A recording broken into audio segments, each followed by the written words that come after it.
இல்ல ஒரு விஷயம் சொன்னீங்க. ஒரு ஒரு ஸ்டேஜ்ல வந்துட்டு உங்களோட குரல் இன்னுமே எங்களுக்கு அந்த ஞாபகம் இருக்கு. நமிதா மாரிமுத்து ஃப்ரம் சென்னை அப்படின்னு சொன்னது எங்களுக்கு இன்ன இல்ல வரைக்குமே தப்பா ஞாபகம் சொல்றீங்க. இருக்கு. நமிதா மாரிமுத்து ஆமல்ல தமிழ்நாடு. அப்படின்னு ஒரு சத்தம். ஸோ அந்த இடத்துல கூஸ் பம்ப் மூமெண்ட்ஸ்ன்னு தான் சொல்லணும். ஸோ அத கேட்கும்போது தமிழ்நாட்டுல இருக்கிற எல்லாருக்குமே ஆமா. அது அது ஒரு ரொம்ப நெறைய பேர் வந்து அந்த வீடியோ பார்த்துட்டு எங்களுக்கு அக்கா நீங்க சொல்றப்ப வந்து அந்த உணர்வு நம்ம நம்ம தமிழ் பொண்ணுடா, அந்த பொண்ணு போய் நிக்குது நீங்க பாருடா. சொல்லுங்க. இன்னொரு தடவ சொல்லுங்க. நம்ம தமிழ் பொண்ணுடா பாருடா இவ்ளோ தூரம் போறாங்க. அக்கா நீங்க அந்த தமிழ்நாடுன்னு சொல்றப்ப, அந்த உண்மையோட அக்ஷன் படத்துல நரம்பு இழுக்கிற மாரி நரம்பு இழுத்துக்குச்சுக்கா எங்களுக்கு. எங்க இன்னொரு தடவ சொல்லுங்க. நம்ம மக்களுக்காக இன்னொரு தடவ சொல்லுங்க. சொல்லுங்க மேம். என்ன சொல்றீங்க? நமிதா மாரிமுத்து அந்த அந்த டயலாக் ஓ! நமிதா மாரிமுத்து தமிழ்நாடு. சொல்லும்போதே வந்துட்டு எப்படி சொல்றது?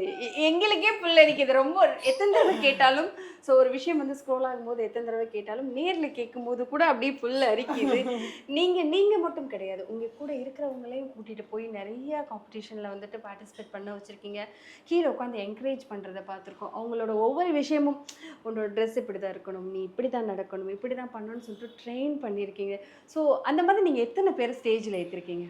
ஆ, அந்த மாரி விஷயம் நெறைய பேர் ஏத்திட்டு இருக்கேன். ஏத்துனவங்கலாம் இன்னைக்கு நல்ல பொசிஷன்ல இருக்காங்க. அப்படி பார்த்தீங்கன்னா, ஸ்ருதி சித்தாரான்னு சொல்லிட்டு அந்த பொண்ணு கேரளால கோவிட் டைம்ல வந்து ஆன்லைன்ல வந்து நம்ம இந்தியா ரெப்ரசென்ட் பண்ணி இந்தியா கிரவுண்ட் ஜெயிச்சா. அந்த பொண்ணு அதுக்கப்புறம் அடிடாஸ்க்கு ஷோரூம் போனா. ஓ! அடிடாஸ் வந்து ஒரு ஷோரூம்ல ஒரு பெரிய மாடலா செலக்ட் ஆகி ஒர்க் பண்ணா. அப்ப இப்ப பார்த்தீங்கன்னா, கேரளால டாப் மாடலா ஒர்க் பண்ணிட்டு இருக்கா.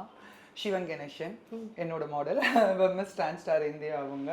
நான் ஸ்பெயின் போயிருந்ததுக்கு அப்புறம் சிவன் கணேசன் வந்து என்னோட மாடலா நான் ட்ரெயின் பண்ணி அவங்களை ஸ்பெயின் அனுப்புறதுக்கு வேலை பார்த்தேன். அதுக்கப்புறம் அப்சரா, இப்போ பிக் பாஸ்ல இருக்க அப்சரா, அப்போ மெஹந்தி தேஷ்பாண்டி, மிஸ் குவாகம், அதுக்கப்புறம் திஷா, மிஸ் யூனிவர்ஸ் டிரான்ஸ், அதுக்கப்புறம் வந்து யுவன்யா, இப்போ லேட்டஸ்டா யுவன்யா, இந்த மாதிரி நிறைய பேர் என்ன நாடி யார் வராங்களோ அவங்க மாடலிங் விஷயத்துல கண்டிப்பா உங்களுக்கு வந்து நான் என்னால் முடிஞ்சது மட்டும் இல்லை என்னோட நான் எப்படி அந்த இடத்துல இருக்குன்னு நினைப்பேனோ அவங்களும் அதே மாதிரி நினைக்க வைப்பேன். பிகாஸ் வந்து நான் ஸ்டைல் பண்றேன்னு சொல்லிட்டு சும்மா ஏதோ தானே பண்ண மாட்டேன்.